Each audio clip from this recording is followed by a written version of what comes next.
right? So, guys, hey, we're all peers here. We're all friends. We're all colleagues. So I'll skip with the formalities here. Just tell you a couple things real quick. A little housekeeping. Like I've been saying all along, it's going to be hard. Some of you can be scratching your head when this is done. It's not going to be easy. That is the point. We're doing a thing called business. Okay. Most of you guys have a little experience in this. And so, you understand that it goes the way it goes sometimes.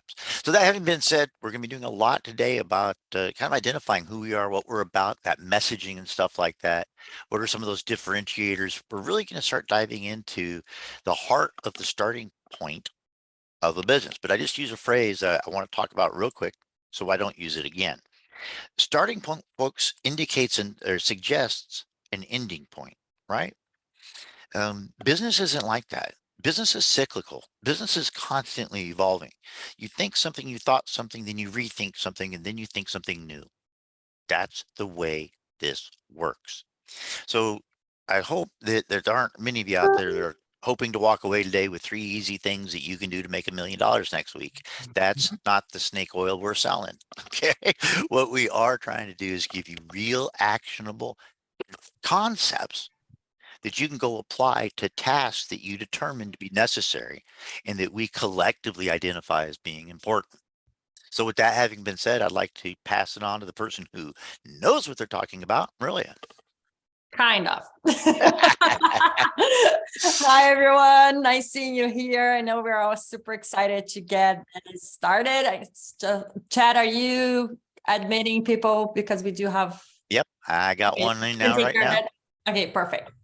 So, and I know we've all been on the first presentation that I did, right? So prior to you guys committing to the Prosper Circle, we talked a little bit about this, but I wanted to go a little bit more in depth about what means having a strong message in our business, because I feel like this sometimes is very overlooked because we are just doing whatever comes at us.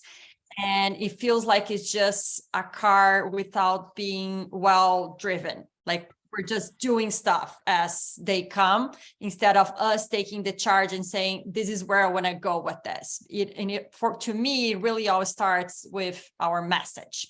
So before we go into that, I want to run the calendar by you for our next meetings and kind of to just give you an idea of what we're going to be doing throughout the whole process of the 8 weeks that we have together for this first round. So this is today, October 25th, we have meeting 1, and we're going to talk about the importance, creating difference, and the difference model, and the three truths of the message. This is what we're doing today. Meeting 2, we're gonna be talking about purpose and people, the ICP, which is the ideal customer profile. So we're gonna be doing that together, and you don't get anxious if you don't know what I'm talking about. You will by the end of today's meeting, okay? Meeting 3 will be personal, product and service, and perception. We're gonna build that together as well. Meeting 4, we're going to review and present our difference map. I'm basically going to give you the mic and you're going to present what you have worked on your business, and you're going to share with everyone, and we will be able to maybe fill in some blanks. Maybe we forgot about something that someone remembered, and we can complete our difference map. Meeting 5, it's on the Thanksgiving week. I know that's not ideal, but if we don't do a meeting that week, we are going to be doing a meeting on Christmas week. And I was like, between the two, I didn't know which one was best. But I figure with the end of the year, we're going to be all pulling our hairs out. People will start talking about next year's trip. So I figure, well, let's just get this done with. Let's do on Tuesday, the 22nd. It will be a very fun meeting. So it's not going to be heavy if you have people in your house or if you're traveling. It's not going to be something that you need to be like completely, oh my God, it's going to be a good meeting for us to do during that week. It's going to be when we're going to create the customer journey together. And I know I showed a little bit about it to you the previous presentation, but this time we're actually going to open it up and really add a bunch of steps in there. And then we're gonna do a brainstorming session for identifying the magic moments that we can actually create content for. Meeting 6 and meeting 7 will be creating content for that magic moments. We'll do that together. We'll carry that over to the Facebook group for sure. We're going to be sharing stuff. We're going to be using Canva Pro. All of that will be happening. And meeting 8, which is December 13th, it's our last meeting for this round. And it will be a wrap up. We're going to review what we created, what we learned, what we apply, what kind of results we're expecting, if we are already seeing some results out of it, and all of that. All the fun stuff to see like where we were and where we are going to be. Sounds good? Questions? No? We're good. Okay. So let's get into the content for this round, which is our business message. Let me go back here and okay, so we still have people coming in. This I'm taking care of it. Thanks. I know I'm just here like the ding dong. Awesome. So our message is what we want our clients to hear, understand, and remember about us. What we do, why we do it, how we are different, and what value we bring to our clients. So this is pretty much our message. And when I'm saying about a message, I don't want you to think about a mission statement. I want you to think about your business personality. Okay, so it's not something that we're going to write it and put it on a business card, or we can. But the message that I'm talking here is something bigger. It's something that is your business personality, and that shows in everything that you do. Might be your website, might be your calls, might be your email, might be your quotes. Like that personality has to show up pretty much everywhere. So let's go back to the article that I shared with you all in the Facebook group a few weeks ago about the high performance and the relation between the time we spend on certain things and the results we have. I know we all joked about it, like, I wish we could find like the 20% effort to the 80% results and all of that. This is the ideal, right? We know this is just a generic idea on how we tend to spend a lot of time with things that bring less results, and we tend to spend less time with things that bring that should be bringing more results. And the idea of the message here really is taking that time to do the basic work, because we will be pulling our hairs out if we don't have a clear and solid message that our client recognizes and values.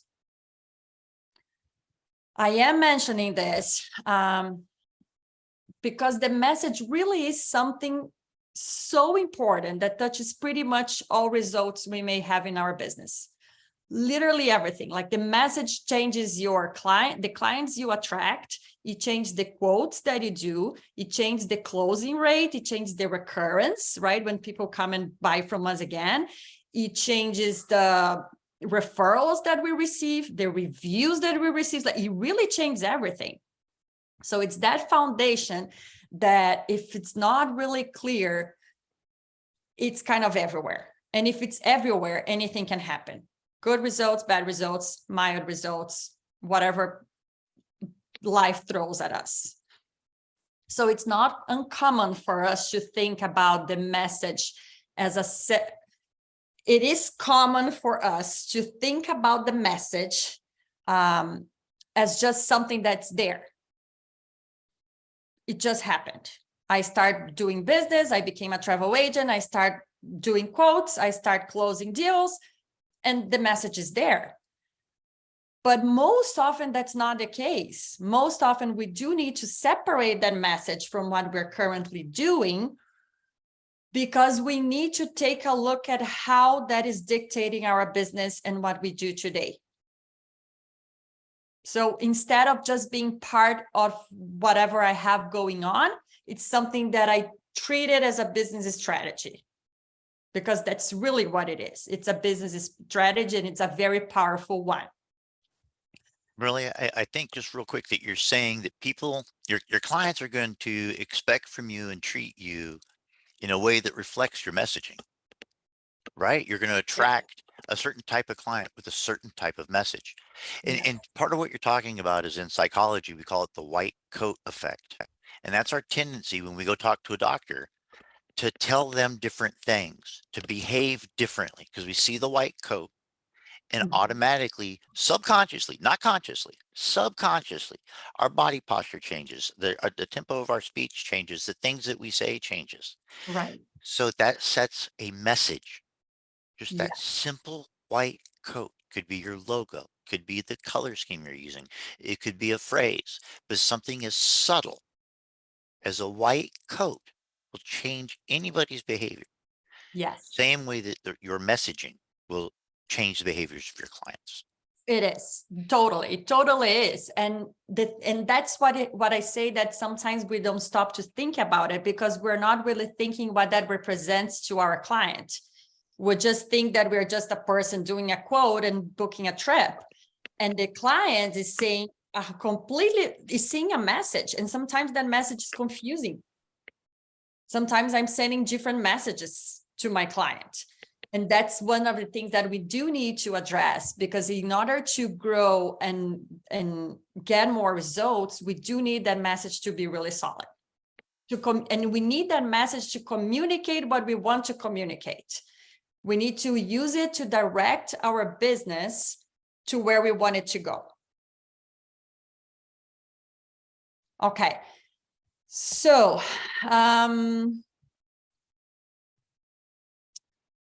in understanding that the message really is the base where everything else is built on, building a business on an unstable base is a great way for us to work a lot more and get fewer results. Because then we're doing everything and nothing at the same time. So while that base is not clear and solid, we're just going with the wind. Whatever it takes us. One day I'm doing a client that doesn't even care about the price. The other day I am price matching as $50 cheaper somewhere else. And then I'm like spending a lot of time with that client that wants price match for $50. We all know that, right? They are the ones that like take the most of our time. And that's usually because our message is not really clear. It will happen, even with a strong message, that might happen, but it will happen far less. It will be very like occasional thing. It will not be something that will be happening often. One day we're posting about like an expedition cruise to Antarctica, and the next we are sharing a 30% off plus kids sail free plus $500 on board credit plus drinks free plus to our client. Like it's a mixed message, right? So while we don't have that focus in what exactly we want that message to be, we are everywhere. Have you felt like that before? Like this sticky man, and now I'm here, and now I'm there, and I'm everywhere. And then by the end of it, we are laying on the floor, drained out of energy, or frustrated with no results. Because really, there was nothing there. It was just like doing whatever, like I was just reacting to something. I wasn't dictating anything. I wasn't aligning anything. I was just reacting to things, to clients that contact me. Now this client wants this, so I do that. Now the other wants that, I want that. And like, it's just everywhere. So we're really trying to move away from this. And we have to understand that, of course, it's not linear, right? There are ups and downs and twists and turns, but as long as we have a clear base, that clear message, we have a compass to not only guide ourselves to where we want to go, but also guide our client. He also knows where to go with us, or what to do, or what to expect from us. It becomes much easier once he already knows that. Once he has recognized that message, we don't have to do too many things. Like, it's already there. The message is already there. I'm already setting the tone for that.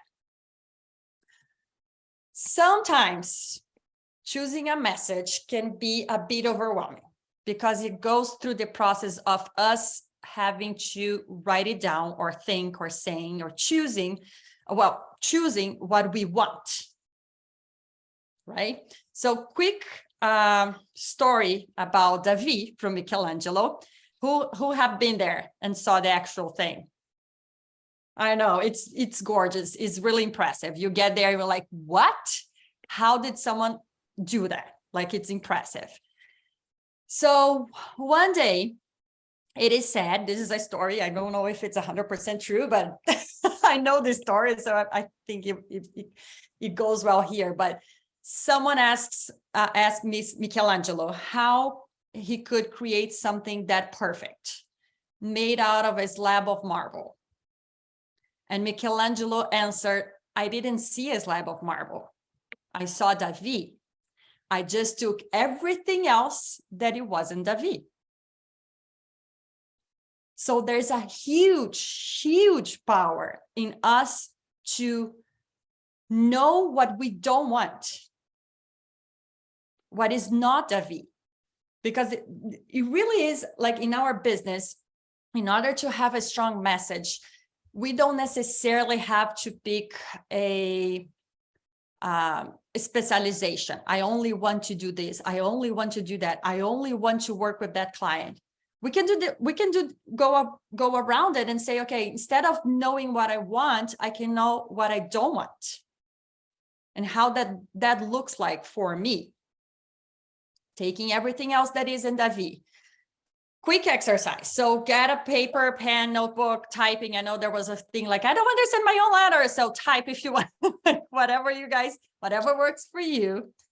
Do a quick list of at least 5 things that you don't want in your business.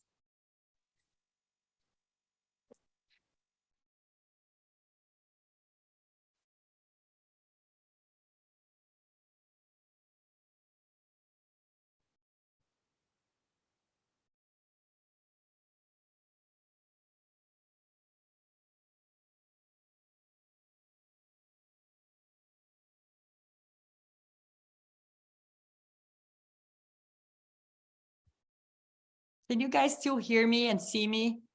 Mhm. Okay, because I got a weird message that I was logged out because I signed up with a different something. Okay, I'll leave it as this and ignore this Zoom message. You know, I don't know really if you've ever used that whiteboard down there, but if you click on it, it'll throw a whiteboard up and you can toss some of the answers people are coming up with on there. Remember, I said we were doing business, so I just had to throw you a sideball there real quick. But we can jot them down if you want. Okay, how does that work? I never use it. Annotate? I tell you what, you can do annotate, or you can just hit the whiteboard button and it should just pull up a screen. Or we can play with it after the session. I just Okay, don't know if you'd ever used it.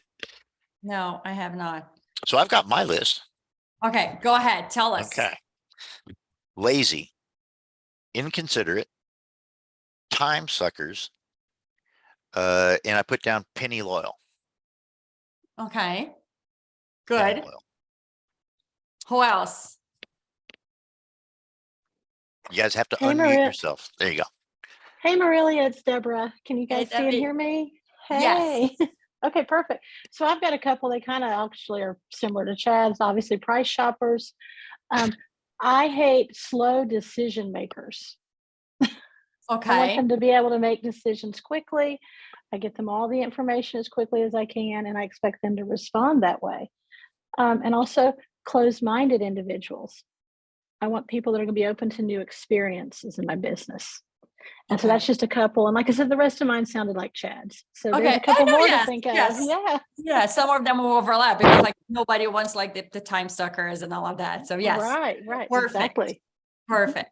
Who else? I've been getting a lot of referrals from people that always book online. And I find that they're so hard to work with because they, I would like to sell them, and I know I can, but they don't usually give you the opportunity to because they think they know everything. And so, yeah. Okay, It's yes. hard because I kind of want them because I want to convert them over, but at the same time, you know, it's I'll tell so you hard. just a quick story, just because it's funny, it's related. We ran an ad years ago when we were a retail agency. Just a big black box, just white letters, couldn't afford color. Okay. And it said, shop online, ... The whole thing, ... Then call us, ... If we can't beat the price, we'll give you $50. I know we hate that approach nowadays. This is 20 years ago. We were a big volume operation. Okay. But my point is, I had to let them prove to themselves that they weren't as smart as they thought they were. So don't sit there and come and get me in a tennis match against your unlimited amount of time to go play with the internet. Bring your big boy shorts and let's do this. And I never did have to pay anybody a single $50, not once. Oh, there you go. Right. Right. I Who have else? Yeah, one. I know there's I lots. have one. I hate when somebody texts, emails, or whatever. Can you find me a deal? I'm looking for a deal.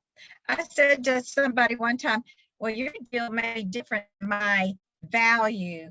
So I need to know a budget. And it was so low, I didn't even bother. Yeah.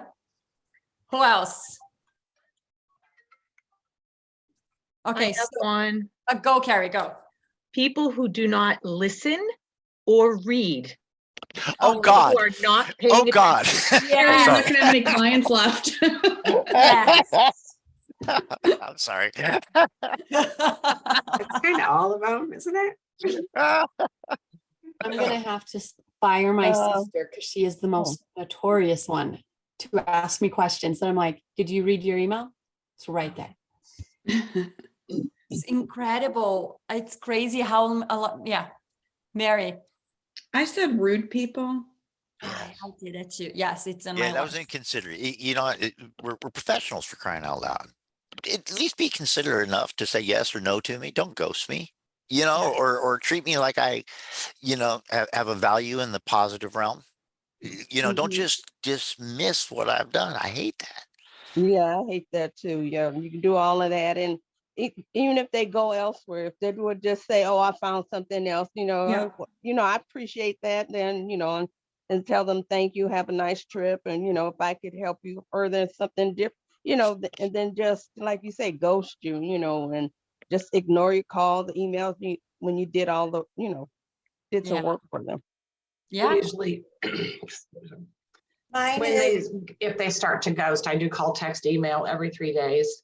And then I'll start with, I'm so worried something happened to you. You Good. don't live far from me. I need to come visit you. That's good. And I usually get a response. mine's undecisive clients. They'll call and say, we're thinking about Antarctica or Switzerland or Australia. And then they're expecting you to help narrow it down for them on what their expectations are. And that one drives me nuts. It's like, please come to me with a plan and I will help lay it out. But for me to make decisions for your life, for you, I can't do that.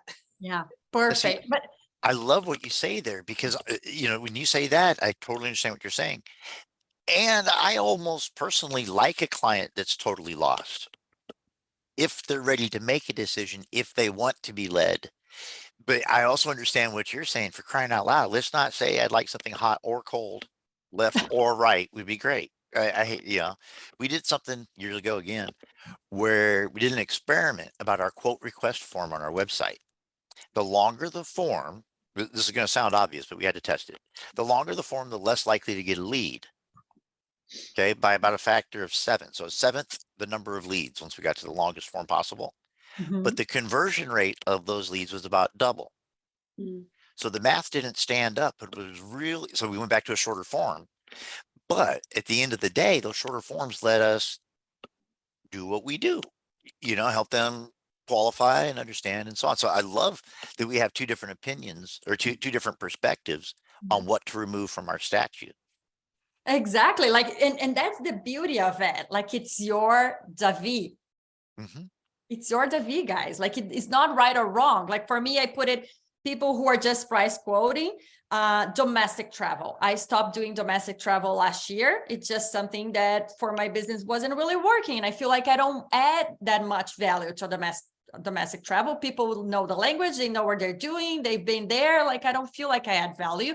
The commission is very low. Usually the budget's low. I've done it, but I stopped doing it because it's not for me. Like nothing wrong about doing domestic travel. It's just like what works for you. And once you have that laid out, things that you don't want to do or things you don't want to your business, you start to create things to protect yourself from it.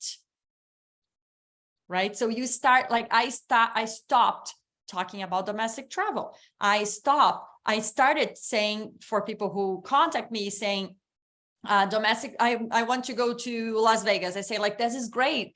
These are some really cool links that can help you out. I don't do it, but here it is. Like I send them on the right direction. So I'm still there to assist. I'm just not booking it. So the moment that you know that you don't want something, it's the moment that you start to create strategies, techniques, and things for you to be away from it. That's already something with a huge value because now you're not spending your time with everything. You're starting to make choices, even though you're not really making a choice. You're just taking everything that it's not what you want. And really, let me just emphasize something real quick. This is probably the most common thing I've experienced, mainly with new agents, but with agents in general. It's a terrible disease. It's called paralysis by analysis. Mm-hmm. Okay. Don't get hung up on this. You're going to choose a message. You want to stick to the neighborhood, but don't feel like you're getting married. Okay. This will, not only can it evolve, it should evolve over time. You don't have to find the perfect message and the perfect way to get it across Wednesday by 2 p.m. You'll never find it. You can't. Understand it's going to evolve over time. That's so critical. We oftentimes get hung up. This thing is our foundation. It's our base. We have to get it right. No, you do not. You want to get going in the general direction. Yes. You'll be fine. Yes, exactly. And we were talking about like the lost clients, right? They don't even know where they want to go. I get them all the time too. It's fine. The way that we approach that is that it's different depending on how we see that. If we see like, for example, I don't like Shanti said, I don't like that type of client. So she will develop strategies to deal with that client saying like, okay, you were going to first choose a place and then I'll help you out. And Chad will be like, okay, let me give you options because I like to be part of the process of helping you decide. So whatever works for you. But the moment that you know what you like and you don't like, it's the moment that you start to making those choices and creating the strategies for your business. So now instead of you trying to be an agent for everybody, you're already making choices and trying to be the best agent for some people. Okay, perfect. So once we have our DAVI, beautiful, nice, great, looking good, we start to have a more solid idea of what our message is. And our message really is something that helps us catch our ideal client's attention, something that tells them how we can solve their problem or fulfill a need. Sometimes it might be a problem or a need. It stands by the value we add, communicate that expected experience, and motivates them to choose us. That's our business personality. Ideally, our business personality should be doing all of that. And I'll just real quick add something in there. It should be making the clients feel something about you. A sense of trust, a sense of curiosity, happiness. Boy, she looks cool. Something has to connect. It has to connect to them as humans. Human beings don't understand dollars, cents, decimal points, all that kind of stuff. They understand that that number sounds painful. It's too expensive. They understand that they feel good about a number, so they go with it. So anytime you can smush in there how they're going to feel is going to be to your advantage. Yes. And just to show you guys that me and Chad, we have been working on this for many, many days, and we have, right, Chad? I'm just kidding. He was mad at me because I didn't finish in time, but I finished in time, not on his time, but in time. It worked out great. I'm stoked. But just to tie to what you're saying, this is what we do. So the process of having that strong message necessarily goes through the process of creating difference. And that creating difference is what we're going to make the client feel something. So it's connected, that like directly connected to what Chad just said. Creating a difference is not about us creating a unique selling proposition. I don't know if you ever heard about that or not, but it's something that's very common in sales, which is the unique selling proposition.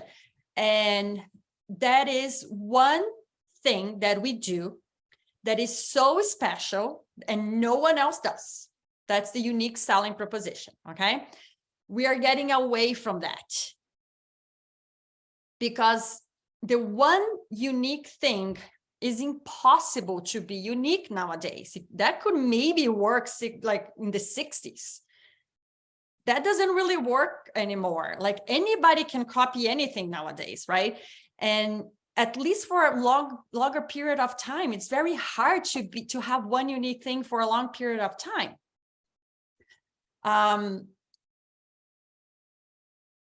We will make ourselves crazy if we try to have one specific thing that no one else does. That the client not only recognizes, but also values so much.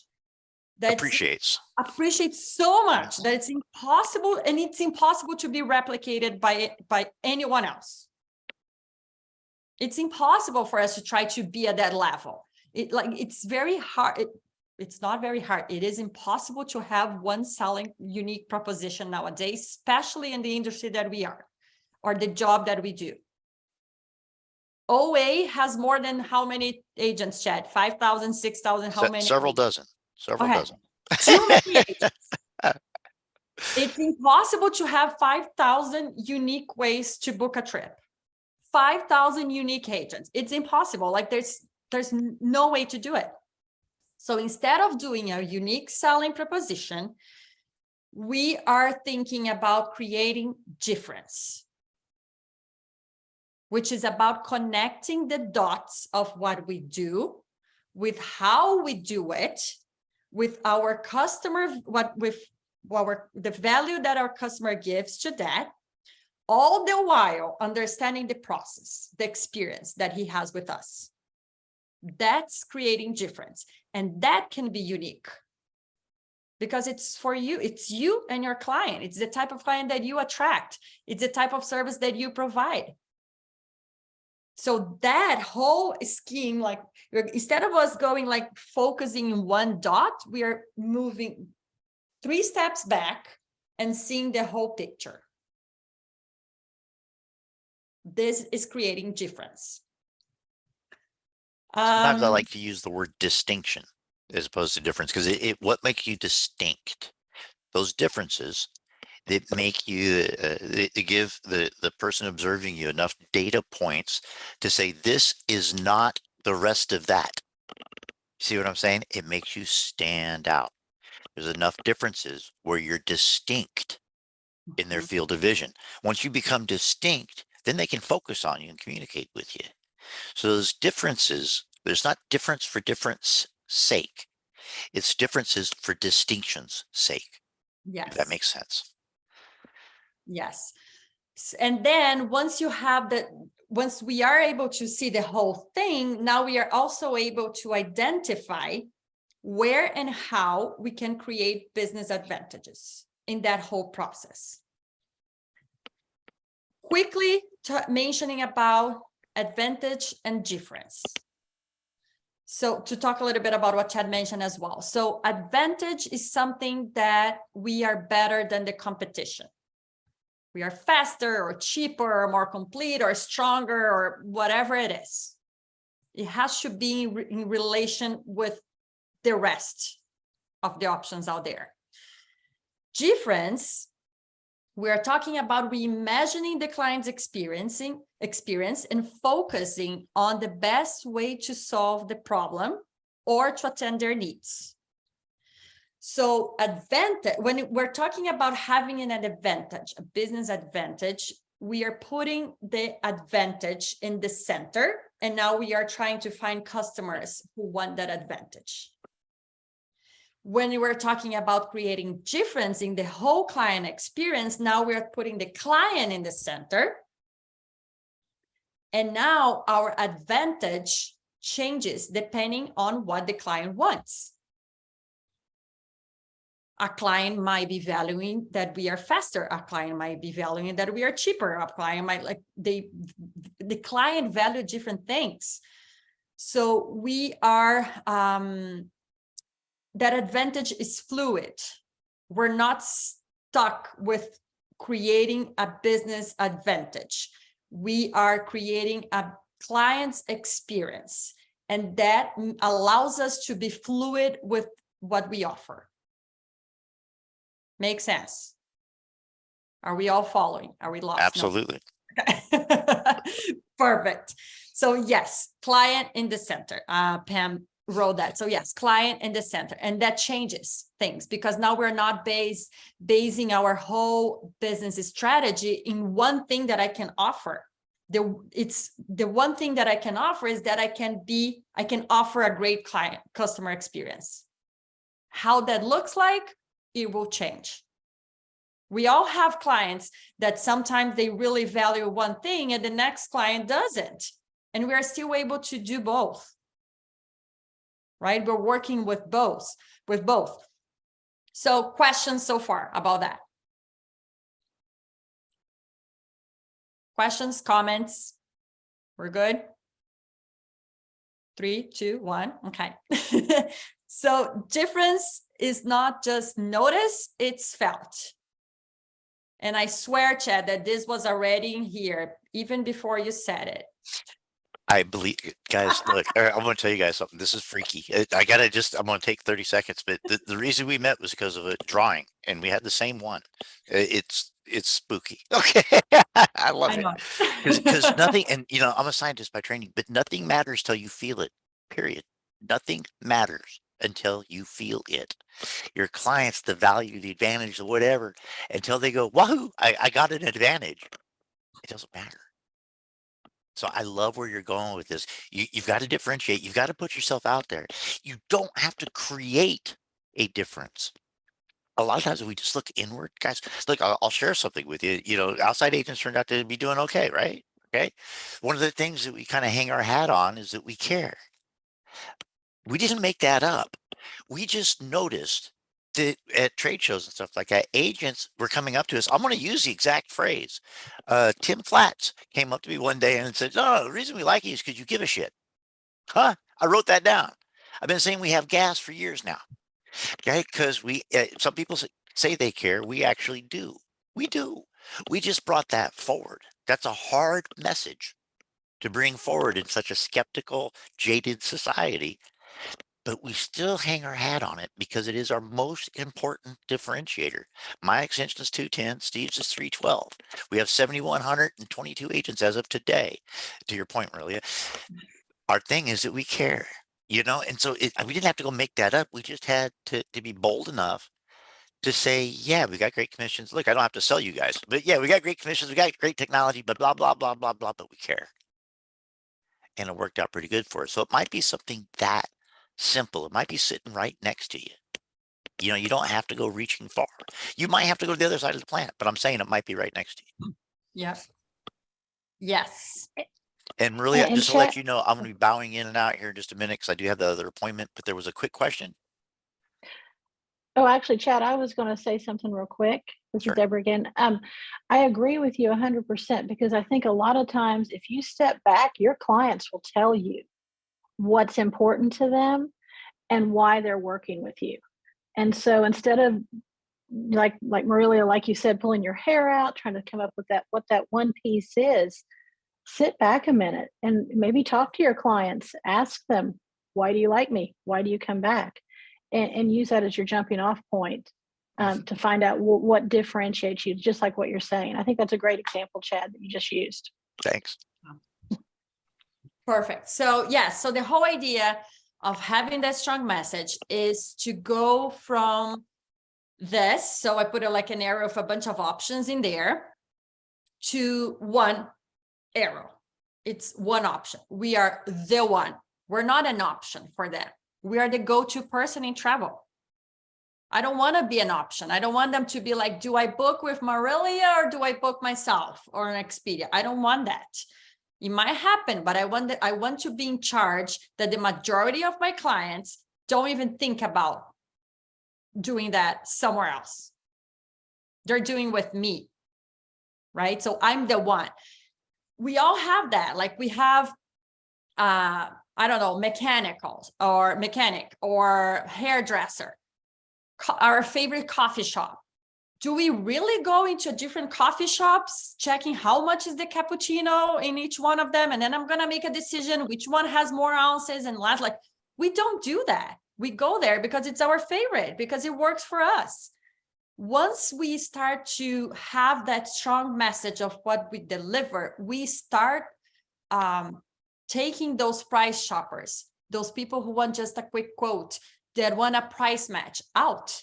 They may still happen, but we start to take them out, right? So that things start to happen to us that it's a lot more aligned to what we want than just anybody.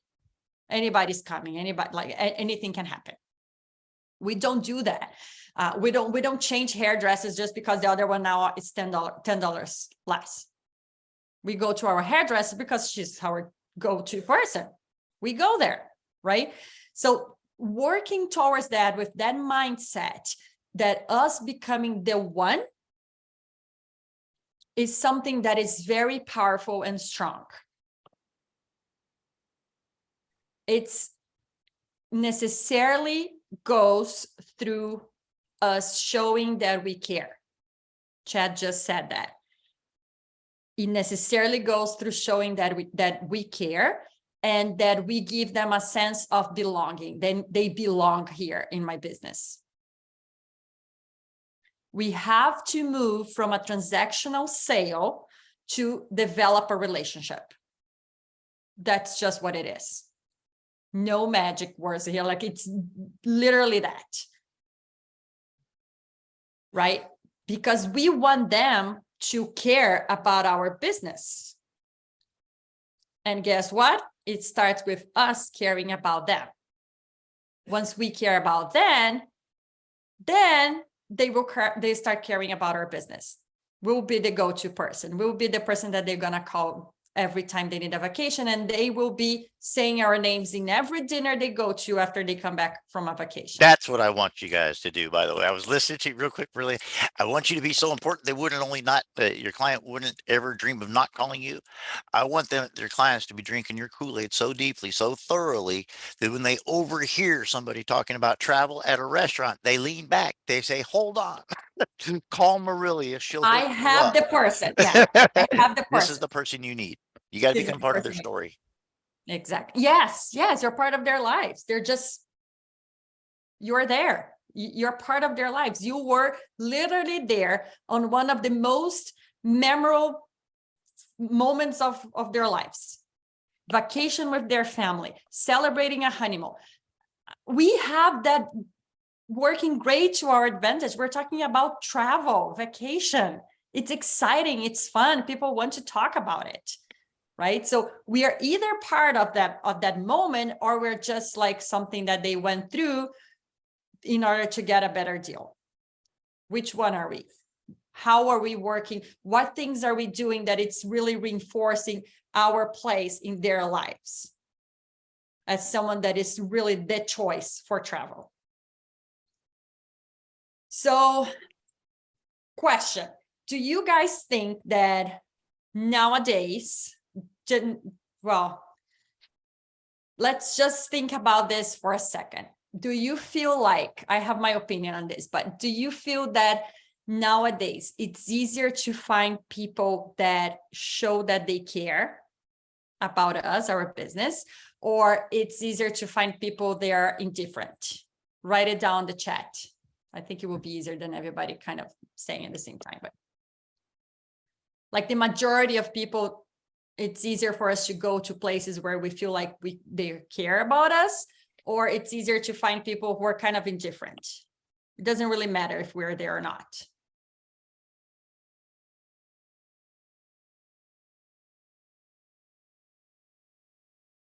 50-50. Okay, good. Okay. Okay.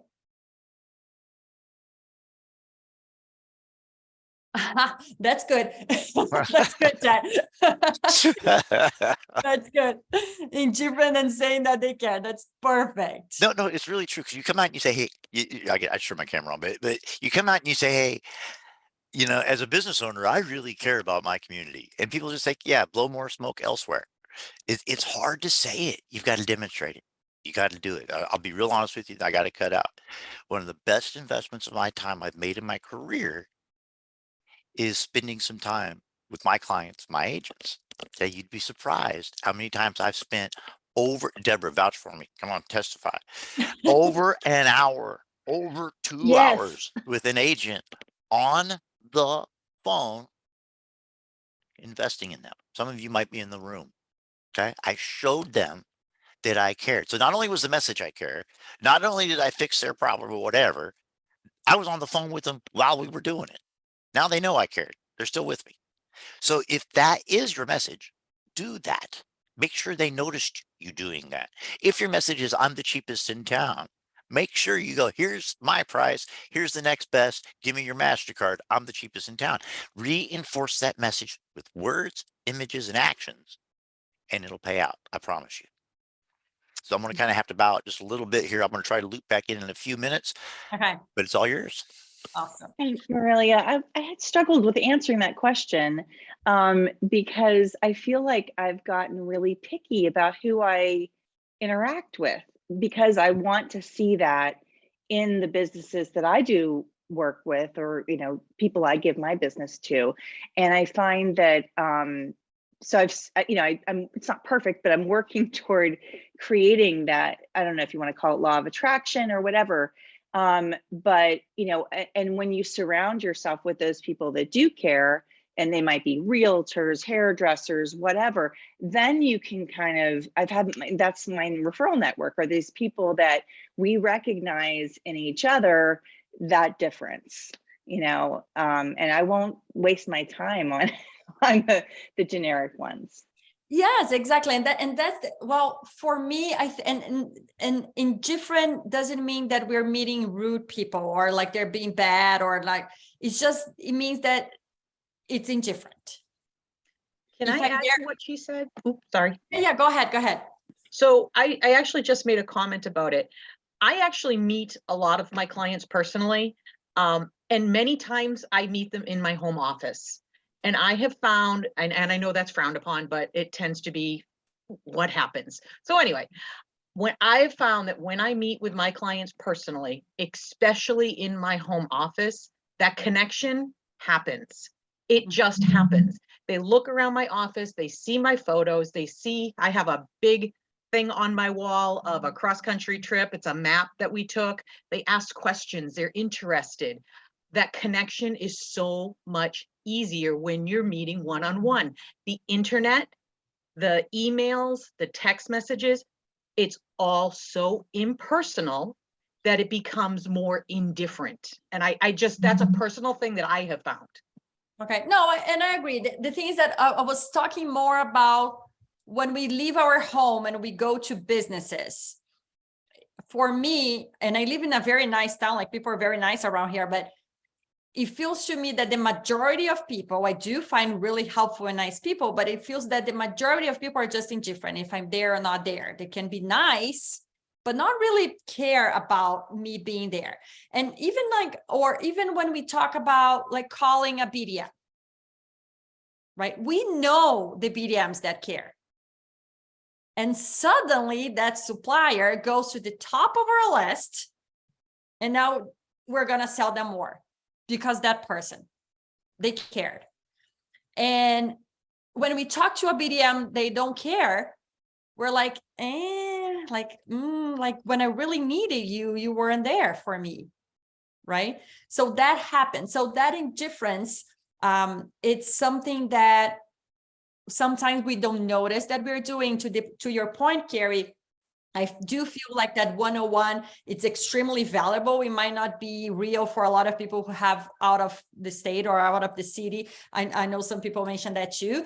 But there are ways, and we're going to talk about this. That's why I shared the calendar with you in the beginning. We are going to do this. We're going to open the customer experience, and we are going to identify moments and different ways for us to show this care, to reinforce our message. So this is something that we will be doing, okay? So if you are in person, that's maybe gonna look like this to you. If you have people out of state, maybe it will look different for you. But there are ways to go about this that will show that you care, that you are not indifferent. I had and to the point that Chad actually, like people saying that they care about you, but actually they are indifferent. I feel that a lot. Like a lot of people are just saying that because it's pretty or it's the right thing to say. And it's pretty much how raising kids work. We pay attention to what they do, not what they say. And the clients is the same thing. They pay attention to what we do more than they pay attention to what we say. So saying you are important for me and then like doing a completely different thing or sending this mixed message to them doesn't really work to our advantage, right? It has to be consistent. Where were you? Okay, so from this to be the person. I wanna do, let me go back to here because I was going, so this is 2 people that I know.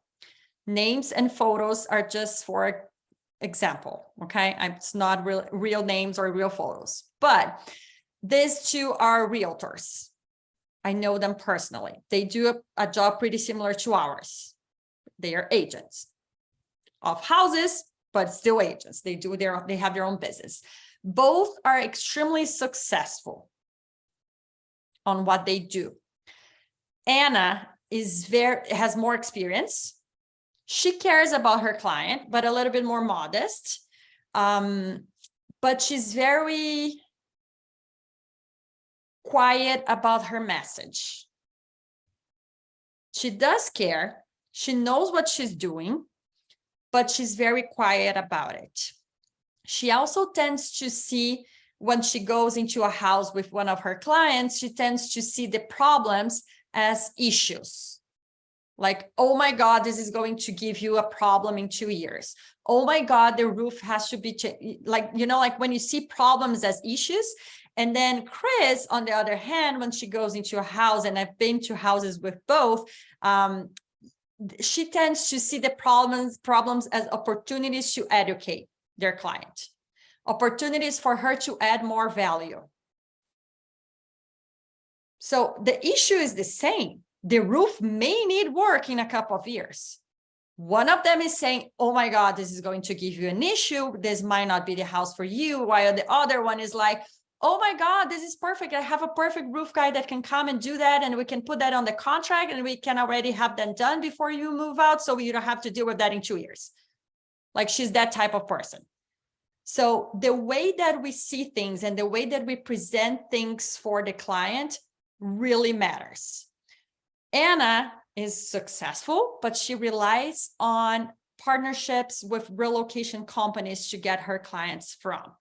Chris started like 10 years after, and she can't keep up with the amount of business that she has. She's literally selling a house per day and working like crazy and receiving reviews and receiving referrals.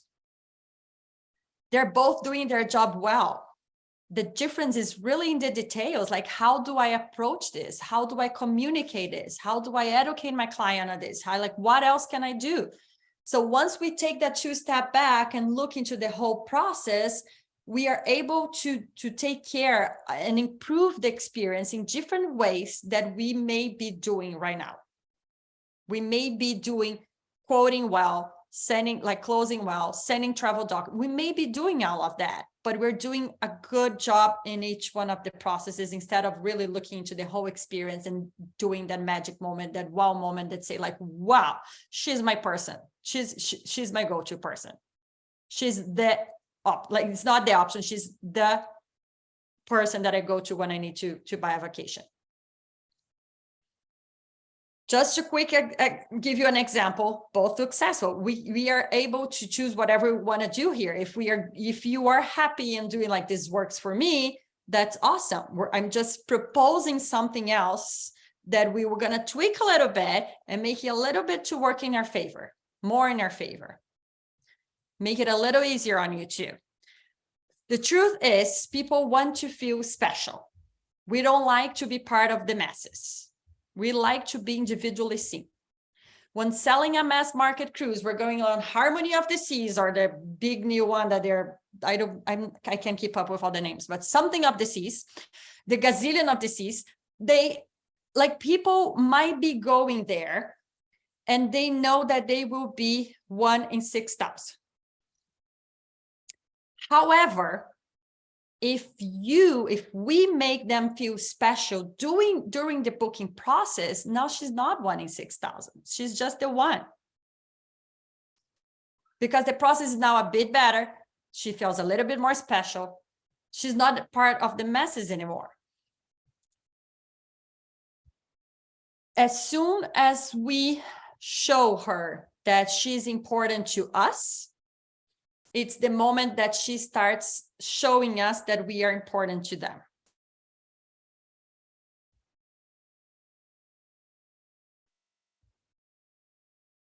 And it's important to also notice that one single person, one single interaction can be responsible for added value.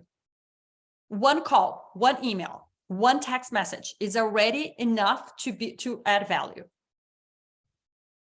The moment that we call a rep, okay, tell me if I'm crazy. So the moment we have in this business, we are able to develop some really good, powerful, magical things, magical powers. Tell me if that happens to you. You call up a supplier and a rep answers the phone. By the way they say hi, we already know if the person will be able to help us or not. By the tone of the way, the tone and the way that they say hi, I'm like, oh my God, I'm gonna have to call again. Sometimes I'm wrong, very rarely, like 99% accuracy that I know if that person will be helpful or not. Right? How many times did you have to hang up and call again to see if you had better luck with a rep? Right? Did you all do that? If you don't do that because it really works. You change the rep, you change the outcome of what you want. It's incredible. So that, people, is powerful. One single hi can have that impact. Imagine that over time, in different ways, in different moments, the power that has. I can't even explain the amount of strength that message starts to gain once we start to understand that. Also, what we offer is perceived value, which means that not everyone will value what we have to offer. That's okay. The cousin that booked an all-inclusive and it's posting all over social media and did not book with us, I know it gets to us, it gets to our nerves that she didn't call us, but we need to understand that what we offer, it's not valued by everyone. Some people might not just care about it. Some people don't see the value, and some people see the value but don't care about that value. Right? That's okay. Thank goodness there's a gazillion people out there And I'm pretty sure that a lot of them will value what you offer and will care about that value. That's who those people are, our tribe. Those people are our clients. We want to talk with them, not the cousin. Like we might be met. I've been there. I had like a sister-in-law who was really, she booked like this huge, super expensive trips. And I was like, why? Like she didn't book with me. And I had this anger in me, like, why? Like, what am I doing wrong that I'm not communicating correctly to her what I do and why she's not booking with me? And now I get that she doesn't see value in it. And honestly, I don't want to work with people who don't see value in what I do. It's going to be trouble in the end of it. I'm going to have to be justifying myself along the way. Like, I don't want that, right? Nobody wants that.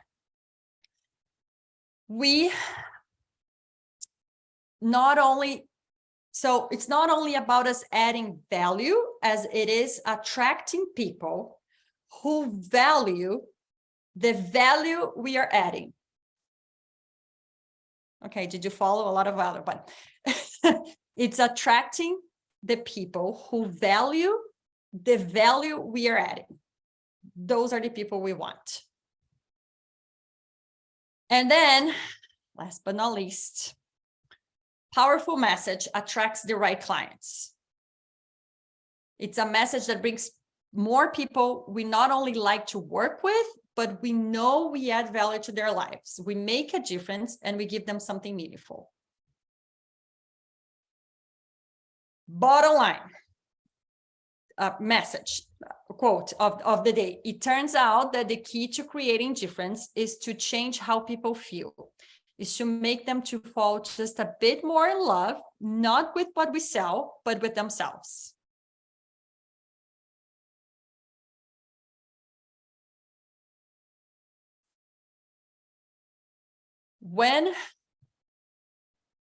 Help me here. So how many sources of travel information people have access to nowadays? Third booking engines. They can book directly with the vendor.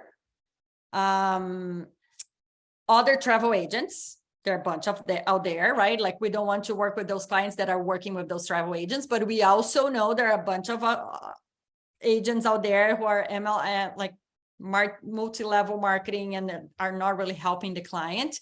They have books, blogs, sites, news, reviews, Oyster, and whatever. There's a lot of information out there. And the choice of booking a trip now is harder than have ever been.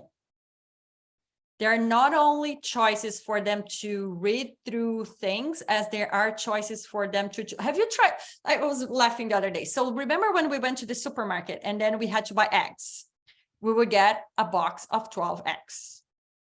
Now we go to the supermarket, we have 6, 12, 18, 24. We need to see how much the price is per egg. And then we have grass-fed, vegetarian-fed, and organic, cage-free, free range. And what, like, it's really, you have to do an MBA to understand all sorts of eggs that's out there right now. Like, it's crazy. Like, the more choices we have, the harder it is to make a choice. And the harder it is for us to be happy with the choice that we made.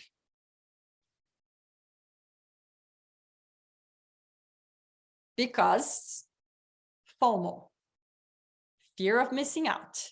I chose an egg. Are those eggs really the best ones? I don't know. Maybe the chicken wasn't happy when she put that egg. I don't know. Like, there's a bunch of things now I have to take into consideration that I didn't have to. So now when we have all those gazillion options, and this is something that I worked a lot with my clients when I started in this business, is that you look for a hotel in Rome on Expedia. 6,000 and something. Last time, like 3 years ago, was 6,000 something hotel options in Rome. How the heck are they supposed to choose that? It's stressful. It's overwhelming. It's hard. They don't know where to go. They don't know about the destination. They don't know, like, it's very hard. So for me, the process of caring about and creating the message also in our business necessarily also goes through the process of us curating the options for them. Have you watched like the Indian Matchmaker on Netflix? Okay, so it's very fun, like watch it, my kids love it. But she's an Indian matchmaker, and this is common for a culture, it's a cultural thing in India, and she matches the couple. So she has one person and he wants to get married. Now she has like all this database of possible wives for him, and she has to present the database, the biodata. She called biodata to the man or the woman, whoever is looking for a partner. And then they have to choose. But it's funny because she doesn't want them to choose 3, to go on a date with 3. She only tells choose 1. Because if not, you're gonna get mixed up, and then you don't know what to do, and then you don't know which one to choose. You're gonna choose 1. So I feel, I literally said that the other day, like, I feel like my job is that, to just go through the bio data of all resorts and destinations and all of that, and present my clients with something that I feel that it's the best match for what they want.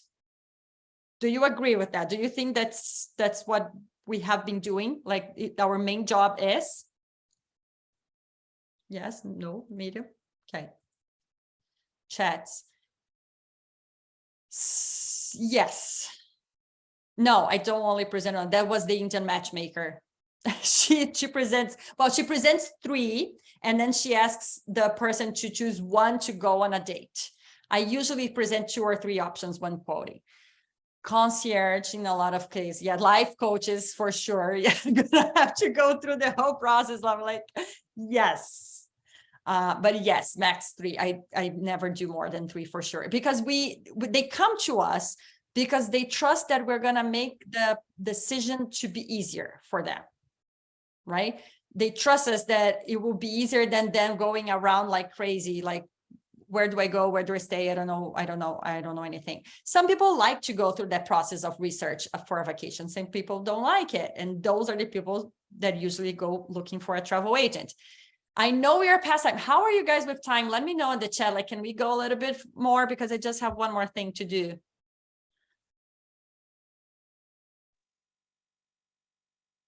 Okay, I'm good. Okay, perfect. Thank you. Awesome. Okay, so we talked about that. So let's go into the difference model. So this is where we're actually going to start acting on it. We talked about everything. We made a bunch of notes. Our mind hopefully is like bursting with ideas and thoughts and everything that we can do. Let's talk about how we actually start to bringing that down and putting in, acting on it on our businesses. The difference model was created by Bernadette Jiwa. She puts the center is the principles, and it's surrounded by purpose, personal, product and service, perception, and people. We are going to talk about those on the next meetings. We're going to talk about them there, but today we're going to talk about the principles. And the principles, which is in the middle, it's the center of everything, is our truth. And the number 1 truth, and you're gonna see like on the paper that you have, oh good, like it doesn't, oh here, like the paper, the PDF that I sent in, and someone was really nice enough to make it edible. Thank you for that. I love it, their initiative and putting in there. So the truth about you is what you believe in, your goals and aspirations, and your strengths and weaknesses. So write it down. You can complete this later if you want, but just put a couple of things in there, and then you can always go back and do a little bit more, like complete a little bit better.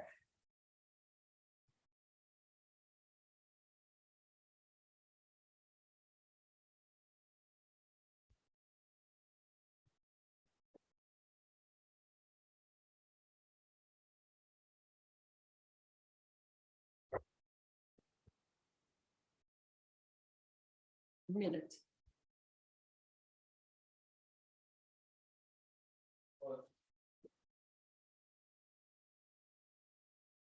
Next.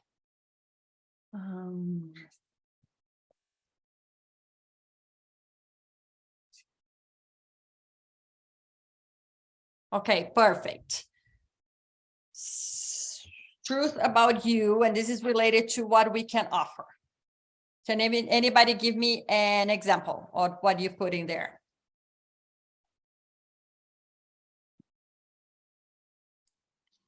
Maria, I put, this is for what you believe in, right? Yes. I said experiences are greater than things, and doing things together brings you closer together. Love it. Perfect. That's exactly what it is. Like things that you believe in that are true to you. Why are you doing this? Why are you on this job? What type of goal you have? What are you offering? Travel is the ultimate way to find your personal growth. Perfect. Perfect.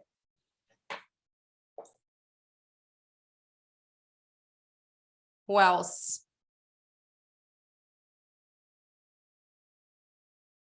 Can I add travel, which I see as a quest rather than vacation, which I see as a break? Because to me, there is a difference. Oh, okay. So travel is a quest? Yes. And a vacation is a break. Correct. Oh, interesting. Okay, I like it. Cool.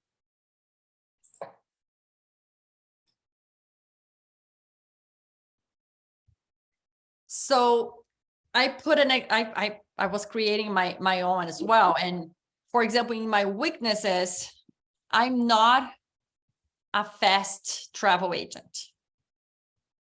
I'm just not. Like people, I'm not gonna answer in 5 minutes. It's just not, it's my clients already know that. I'm not there 24/7. I have time off during the weekends. And if they send me a message on Friday night, I'm gonna say, perfect, we're gonna talk about it on Monday, unless it's something like time sensitive. I'm there for time sensitive needs, but I'm not on call. Like I'm not a doctor on call. So that's me. And I know that's the weaknesses. I have had people in the past saying like, well, like it was taking a little longer, but I also don't do a quick quote. And because I'm developing a relationship with the client, I'm not price quoting. Like I'm really putting my soul into creating a vacation. And I do a lot of FIT. So I think that's also the reason of it. Like I do very little things that are already ready. Usually I have to piece everything out together, but I do let my clients know this is going to be taking a couple of days. I know Maria, that's a weakness. Yes. I'm sorry. You think of that as a weakness, and that is where I want to be. I don't want to do the quick quotes. I feel like quick quotes are people who come for the quick quote, book a trip, and they're gone forever. They don't really come back. I want to build a relationship. So I recently implemented business hours because I feel like the people who are calling at midnight are the people who are just there for the moment. So I don't view that as a weakness. As a weakness. Yes, no, I agree. Yeah, thank you for that. I appreciate it. Yeah, but I also need to, so once we put that, we recognize the weaknesses, which is actually a weakness, how it's seen, how it's perceived by the client. I think that's what I meant. Like the client might perceive that as something like she's not getting back to me in 2 hours, but once I realize that is a weaknesses that can be perceived as a weakness by the client, I can also create things to prevent that. Now I can explain to them why I'm taking a little longer, or I can keep communicating with them saying like, I'm working on it. It's almost ready. Like I can send some things for them to improve the experience, their experience with me, without me having to do exactly what you said. Like I'm forgetting about everything else and I'm going to drop everything because you decided that you need a quote right now. So I will still be true to myself, but I'm going to create strategies or comments, or we talked about like one text or one email can already change the whole thing. Instead of being seen like she's taking forever, it will be like, oh, she's putting attention into my booking. That's why I mentioned about like the 2 realtors that I know, because one, it's a problem, and the other one's like an opportunity to educate your clients on it. So I added as a weaknesses because I feel like a lot of some clients see that as a weaknesses, but this allow me to work on this weakness and make sure that they know why this is happening. It's not because I don't care, or I couldn't care less about their trip. It's completely the opposite. But yes, thank you. That was perfect, because that allowed me to explain why I put that as a weakness. So think about things that you currently do that your client may perceive it as a weakness, and how you can help them understand that it's actually not. It's actually something, it's part of how you differentiate yourself. I have a belief that ends up being a weakness for me. Okay. I believe wholeheartedly that everyone should be able to travel, but not everyone can afford to travel.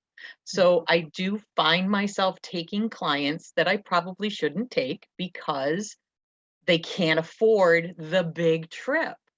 And I don't know, it shouldn't be a weakness because I want them to be able to go, but yet I spin my wheels a lot of times. So I don't know, it's a hard one for me. It is. And we talked about that before. I remember, because I do have the same thing. Like, it's not that I don't do the carnival where I get $30 for commission. I sometimes do, depending on the client. If it's a client who's price matching me, no. If a client who is truly interested in going out and it's the first trip and that's all they can afford, I would gladly do it. Because it's part of who I am. It's part of what I believe in. It's part of like, it's just like, I'll make it work, right? We're going to make it work. So I don't think it's necessarily a weaknesses, but it's also something for you to, and again, the weaknesses are there for us to pay attention to that. So it's just a way for you to recognize maybe if that person really is someone who wants to travel and it's what she has, or if it's a time sucker, is a price matcher person and that kind of thing, right? So it's just a way for us to have some like a little red flag there to make sure that that's still what we want to do, instead of just being like not being mindful of what that exactly means. Right. Any other question or comments? What else did you put, guys? I went. Oh, go ahead. You go. Go ahead, Jennifer. Thanks. I was, contemplating deep thoughts here, and part of, I think my weakness is not having my systems in place. And I've known that it's a characterological thing, but I think it's also related to this idea of wanting the clients to feel special and unique. That's how I justify it in my mind. Like, I've got to reinvent this, treat them like they're the unique snowflake that they are. And I need to differentiate like where is smart to do those systems, and where, to maintain the strength of treating them as individuals, how to balance that. Like, that's like my conundrum. Mm-hmm. No, and it makes sense for sure. And that's what it is. Like, it's just having those thoughts, recognizing that, so our mind can start working on it. If not, we're not going to have those thoughts. We're not going to be working on it. We're just going to be like in survival mode. So this is really the time for us to just stop and say, okay, what's out there? What am I doing? How can I do it better? What are my strengths? How can I make that? How can I show those strengths to the market? How can I prepare for the weaknesses that might be seen as a weaknesses? And that's really what it is. Like, if my systems are my issue right now your mind will start working to recognize things that you can implement that will make that better. Mary, did you want to say something? I have similar to Jennifer, where I don't have all of my systems automated, and I know I need to do it. It's just, I want it to be personal. So it's hard sometimes. to make it automated. And then my other weakness, I guess, is I just have a real soft spot for people wanting to take their kids to Disney. So I will take those cheap trips and sell all-star movies with 3-day base tickets. And I know it's a money loser, but I just can't help it. I feel bad for people. But that's okay, because we're not really measuring our success only in commission. Right. That's one of Exactly. right. That's one of the things that we're gonna use to, of course, we want more, like we all want it, but not at the cost of us not being true to what we see value in and why we started in this business. But a lot of agents, you'll see a lot of judgment on, oh, I don't take those people. They're and I just don't feel that way about them. I feel bad for people who just want to do something special for their kids, and I can help them, so I do it. Yeah, and I have big commission trips, so it all balances exactly, out. and it's your David, right? Right? Don't forget about it. It's not theirs. Like Right. they do whatever worked for them. Like if this is true to you and you get joy out of it. Yeah. But also, Mary, those clients grow up and then they start doing other things. Like I actually I used to be Disney focused, and it's healthier for me now to refer those to my sub agent, and just for my own mental health. But they evolve, they grow. So stick with them. And because sooner, they're not going to be doing that forever. Maybe. Yeah, I started with Disney, and now it's like, I think I just looked, it's about a quarter or fifth of my business now. So I've moved, but I still get people, who know I do it and have the expertise. So yeah. And it's easy for you. It's not like, right, you already said, like, it's not a struggle. It's not something that you're putting like. And that's one where I have all of my automation set up. Like I actually did it because that was easy for me. Exactly. And then you're not losing that much time, but you're still doing something that brings you joy. And again, like commission is one metric, like one way of many to measure our success. Mm-hmm. Joy is another one. It has to bring us joy. Like if not, we're gonna be burned out in no time in this industry. Like we're gonna. Melissa said the same thing. Yep, exactly. Yeah, right. Okay, great. So we're continue to talk about this on the Facebook this week. So fill it up. We're going to talk about the strength, the difference. We're going to bring all that conversation into there so we can go into more details. I want every single one of you to share so we can all learn from each other. But the second truth is about our industry. And I'm going to go quickly about this because I feel this is something that it's truth to everyone on this.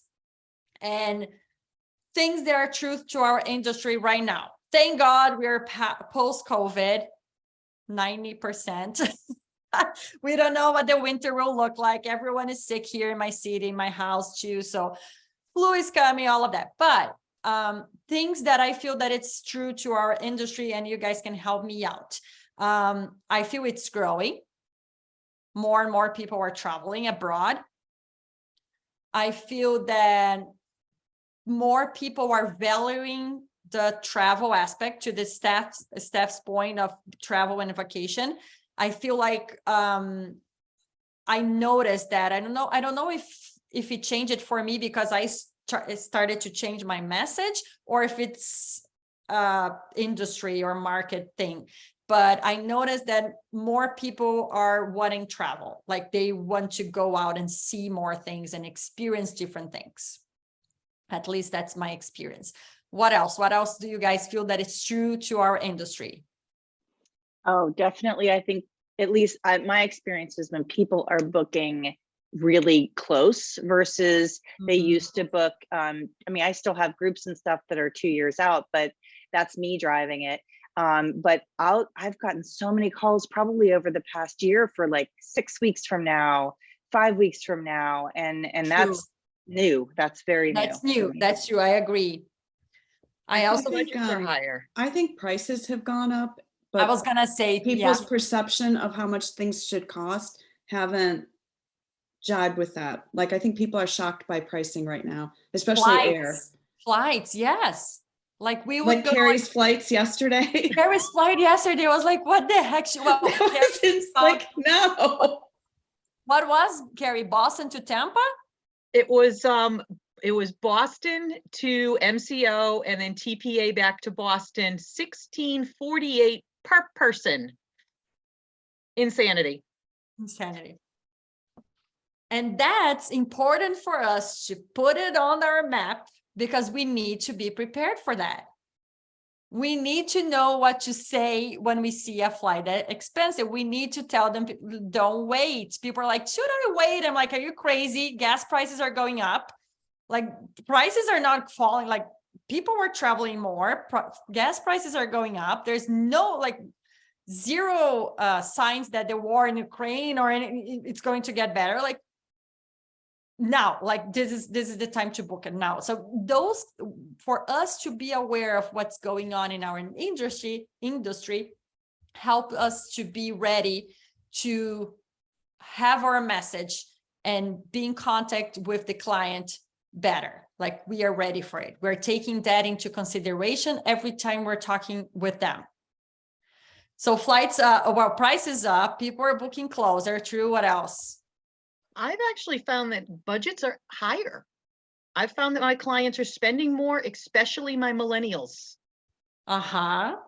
Which I always make me think like, what do you do for a living? They have that much money. I'm like, what? I didn't have that money when I was 25. I think they have, a lot of them are work from home kids, or I say kids, they're not really kids, but they're work from home kids. They have the time, they have the flexibility. I just think that they're more realistic about what things cost than our older folks. True. Like and me. also, yes, and also Instagram, TikTok, Facebook, it's out there, and they are all wanting that magical experience. Like they're instead of having an air and flying in hotel, they now want the Instagrammable pool with the tiki hut, and like they're looking more for that because that's what they're consuming, that's what they're seeing, right? What else? I think that a lot of mine are booking 2 or 3 trips at a time. They're like, let's book this one. No, let's look at fall, and just maybe in trying to get them to book early and teaching them that, oops, I don't have the same price as I had 4 months ago when you called. You know, them learning that pricing does change. So, and it's not a huge percentage of people, but more so the luxury clients, but they're just kind of planning out their year. Yes, and we have to our advantage that we book with deposit. That a lot of people don't know about it. They're like, they think that they have to pay everything up front, like they would booking on Expedia. And I would say like, no, it's $50 per person for the hotel. Like what? Like I'm gonna pay for it. So exactly that type of thing just help us to be there, to show there, to educate their clients, to make sure that they see the value in doing it with us. Perfect. So we're gonna talk about that too. If anybody goes to sleep and wake up in 3 a.m. in the morning with something else that we forgot to say, please post it on the Facebook and then go back to sleep. Okay. Well, my mind sometimes works that way. And then the third is truth about the client. Their reality, their beliefs, their behavior. So maybe even some of the things that we said right now, like with the having higher budget. They're tired of being stuck at home. Yes. Yes. So that kind of thing all would go into the third truth, which is truth about about the clients. And we're going to use the clients as the clients that we would like to attract here. Okay. So things like in general, what the clients that I want to work with are doing, what is truth about them. Okay. We're super... We're an hour and a half already. We talk, but let's get this wrapped up because I don't want to take more of your time right now, but please don't let the conversation stop here. Okay. The whole idea was to start a conversation here and then continue so we can fill up the 3 principles on top. And the next Tuesday, we're going to get together and work on some of the ones on the bottom: purpose, people, personal perception, and product and service. Quick review of what we sing today. Our message is what we want our clients to hear, understand, and remember about us. Our message is something so important that touches pretty much all results we may have in our business. Shape your message to direct your business. There will be ups and downs, but with a compass, we can guide ourselves and the people who come to us. Choosing what we don't want is as important as choosing what we want, and it's usually less overwhelming. And this is valid not only for the type of clients that we want, but our personal lives, everything in between. It's easier to say what we don't want than what we want. What we want is a commitment. What we don't want is something like, ew, I really don't want that. It's easier for us to do that.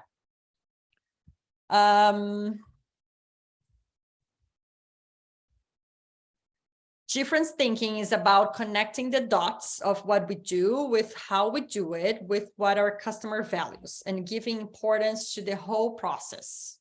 Remember the customer experience. We're going to talk about that, and we're going to go in depth about that on meeting 5, I think, or 4 or 5.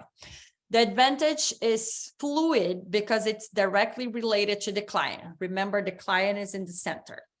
When the client feels important to you, you are important to them. Focus on not being better than the competition, but being the one. It's not only about us adding value, as it is attracting people who value the value we are adding. Once we care, once the care starts to show in different ways, we create an immeasurable value for our brand. And our business principles are our truth, our own, our market, and our client. Questions? Last comments? We're good? Okay, next meeting, next Tuesday, 1:30 p.m. Eastern time, from 1:30 to 2:30 or 3 or 3:30 or 4:30. Maybe we're gonna grab dinner together. No, I'm just kidding. But let's try to keep it to 2:30, but just to be safe, don't schedule anything for before 3. Sounds good? Are you gonna post? Go I'm ahead. sorry, excuse me. Are you gonna post I saw half of when the meetings are going to be. Will that be posted in the group? The date, Yes. the meeting dates? Yes. Okay. I will post that, and we're gonna have this Zoom meeting has been recorded. We're gonna post that as well. I'm gonna go over the chat because I couldn't read everything. So if there's any questions in there that you guys need anything, I'll see soon. And I will communicate through Facebook group. And I think that's it, right? Good, awesome. Did you like it? It was good, productive. Mine is working. Perfect. Okay, awesome. Thanks, guys. Have a great end of the day. See you soon. Bye.